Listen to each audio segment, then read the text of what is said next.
London ভিত্তিক international institute for strategic studies এর তথ্য অনুযায়ী পাকিস্তানের সামরিক শক্তি আফগানিস্তানের তুলনায় বহু গুণে এগিয়ে। পাকিস্তানের সশস্ত্র বাহিনীতে জনবল নিয়োগ ও তাদের ধরে রাখার হার বেশ ভালো। তাদের প্রধান প্রতিরক্ষা সহযোগী চীনের কাছ থেকে পাওয়া উন্নত সরঞ্জাম এই শক্তিকে আরও বাড়িয়ে তুলেছে।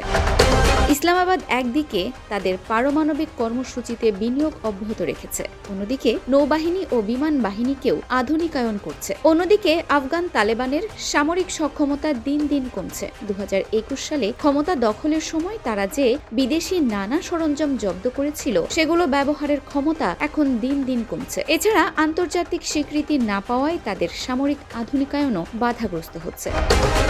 সেনাবাহিনীর আকার। পাকিস্তান মোট 6,60,000 সক্রিয় সেনা সদস্য রয়েছে। এর মধ্যে 5,60,000 সেনাবাহিনীতে, 70,000 বিমান বাহিনীতে এবং 30,000 সেনা সদস্য নৌবাহিনীতে কর্মরত। আফগানিস্তান সেনাবাহিনীতে তালেবানের সক্রিয় সেনার সংখ্যা মাত্র 1,72,000, তবে তারা এই সংখ্যা বাড়িয়ে 2 লাখে নেয়ার পরিকল্পনা করছে।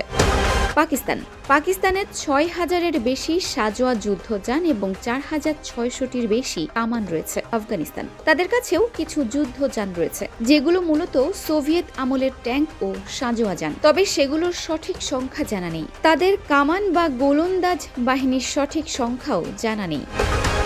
এই দেশের সত্যিকারের কোনো বিমান বাহিনী বা যুদ্ধ বিমান নেই। জানা মতে তাদের কাছে মাত্র 6টি বিমান ও 23টি হেলিকপ্টার রয়েছে। এগুলোর কিছু সোভিয়েত আমলের, তবে এগুলোর কয়টি ওড়ার উপযোগী তা নিশ্চিত হওয়া যায়নি। পারমাণবিক শক্তি। পাকিস্তান একটি পারমাণবিক শক্তিধর দেশ। তাদের কাছে 170টি পারমাণবিক বোমা ওয়ারহেড রয়েছে। আফগানিস্তান এই দেশের কোনো পারমাণবিক অস্ত্র নেই।